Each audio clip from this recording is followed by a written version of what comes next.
Welcome to speed news. Khammam జిల్లాలో నూతనంగా ఏర్పడి ఎన్నికలు జరుగుతున్న కల్లూరు మున్సిపాలిటీలో బీఆర్ఎస్ పార్టీ మాజీ ఎమ్మెల్యే సండ్ర వెంకటవీరయ్య ఆధ్వర్యంలో ముమ్మరంగా పలు వార్డుల్లో ప్రచారం నిర్వహించారు.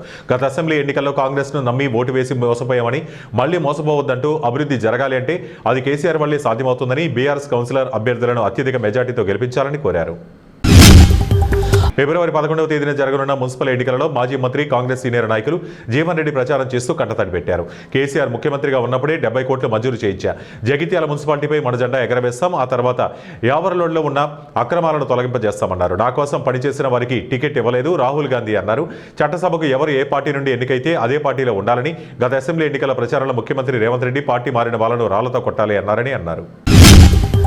సూర్యాపేట జిల్లా హుజూర్ నగర్ మున్సిపాలిటీ పరిధిలో 15వ వార్డులో నల్గొండ సుజాత చంటి, 16వ వార్డు చిట్టిపోతుల చంద్రమ్మ గెలుపు కోసం నియోజకవర్గ సమన్వయకర్త ఒంటెత్తు నరసింహారెడ్డి గడప గడప ప్రచారం చేశారు.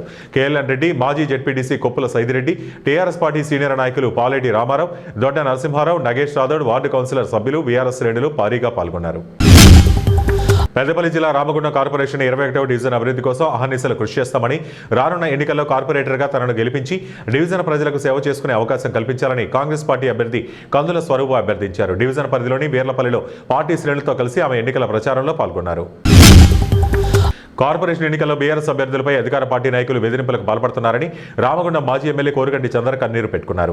పెద్దపల్లి జిల్లా గోదావరిగడి ఎన్నికల ప్రచారంలో ప్రజల మధ్య మాజీ మంత్రి కొప్పుల ఈశ్వర్ సమక్షంలో చంద్ర భావోద్వేగానికి గురయ్యారు. గత అసెంబ్లీ ఎన్నికల్లో ఓటర్లకు డబ్బులు పంచుతున్నట్టు ప్రచారం చేయించి రాత్రి వరకు వేచి ఉండేలా ప్రజలను అసహనానికి గురి చేసినట్లు ఆయన గుర్తు చేశారు. రంగారెడ్డి జిల్లా కల్వకుర్తి నియోజకవర్గం అమడగల్లో రోజురోజుకు ప్రచారంలో అభ్యర్థుల జోరు పెంచుతున్నారు. అమడగల్లో మున్సిపల్ ఎన్నికల ప్రచారంలో భాగంగా కేంద్ర హోంశాఖ సహాయ మంత్రి కిషన్ రెడ్డి ఆచార్యతో కలిసి రోడ్ షో నిర్వహించారు. రోడ్డులో కిషన్ రెడ్డి ప్రసంగం వినడానికి ప్రజలు పెద్ద ఎత్తున తరలివచ్చారు. ఈ సందర్భంగా కిషన్ రెడ్డి మాట్లాడుతూ బీఆర్ఎస్ కాంగ్రెస్ పార్టీలపై తీవ్ర విమర్శలు చేశారు. బీఆర్ఎస్ పార్టీ కనుమరుగైన పార్టీ అని చెబుతూ తెలంగాణలో కారు గుర్తును బొందబెట్టాలని అన్నారు. శ్రీశైల మహాక్షేత్రంలో జరిగిన హుండీల లెక్కింపు ద్వారా దేవస్థానానికి 3,76,22,452 రూపాయల నగదు రాబడి లభించింది. ఈ హుండీల రాబడిని భక్తులు గత 25 రోజుల్లో సమర్పించారు. ఇందులో ఉభయ దేవాలయాల హుండీల లెక్కింపు ద్వారా 3,73,32,470 రూపాయలు మరియు అన్నప్రసాద వితరణ హుండీల ద్వారా 2,89,982 రూపాయలు లభించాయి. బాక్రాపేట అటవీశాఖ అధికారులు ఎర్రచందనం స్మగ్లర్ను అదుపులోకి తీసుకున్నారు. ఎర్రచందనం అక్రమ రవాణా జరుగుతుందన్న అత్యంత విశ్వసనీయ సమాచారంతో ఉన్న ఉస్తికాయలపేట బీట్ పరిధిలో ప్రసాద్ నగర్ దగ్గర బాక్రాపేట రేంజ్ అటవీశాఖ అధికారులు కాపుగాచి ఉండడంతో అనుమానంతో ఒక వాహనం రావడం గమనించి ఆ వాహనాన్ని ఆపడానికి ప్రయత్నించగా డ్రైవర్ వాహనాన్ని ఆపకుండా అత్యంత వేగంగా పారిపోయే ప్రయత్నం చేశారు. అప్రమత్తమైన అటవీశాఖ సిబ్బంది సినీ ఫక్కీలో వెంబడించి వాహనాన్ని పట్టుకున్నారు. పలమనేరు పట్టణ మరియు పరిసర ప్రాంత గ్రామాలలో శాశ్వత తాగునీటి పరిష్కారానికి చర్యలు తీసుకుంటున్నట్టు పలమనేరు శాసనసభ్యులు అమర్నాథ్ రెడ్డి పేర్కొన్నారు. పట్టణంలోని ఎద్దుల సంత వీధిలో వాటర్ ట్రీట్మెంట్ ప్లాంట్ను శుక్రవారం ఆయన పునఃప్రారంభించారు.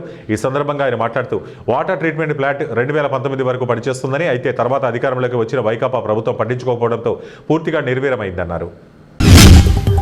తిరుపతి జిల్లా పాకాల మండలంలో నేట్రగుంటలో శుక్రవారం పట్టపగల దొంగతనం చోటు చేసుకుంది.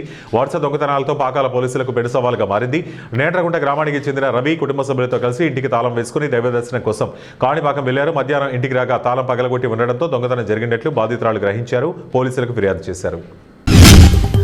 సత్యవేడి నియోజకవర్గం వరదాయిపాలెం మండలంలో ఎంఆర్ఓ కార్యాలయంలో ఏర్పాటు చేసిన బీజీఆర్ కాలనీ వాసులకు ఇంటి పట్టాల పంపిణీ కార్యక్రమానికి తిరుపతి జిల్లా కలెక్టర్ డాక్టర్ వెంకటేశ్వర్లు ముఖ్య అతిథిగా పాల్గొన్నారు.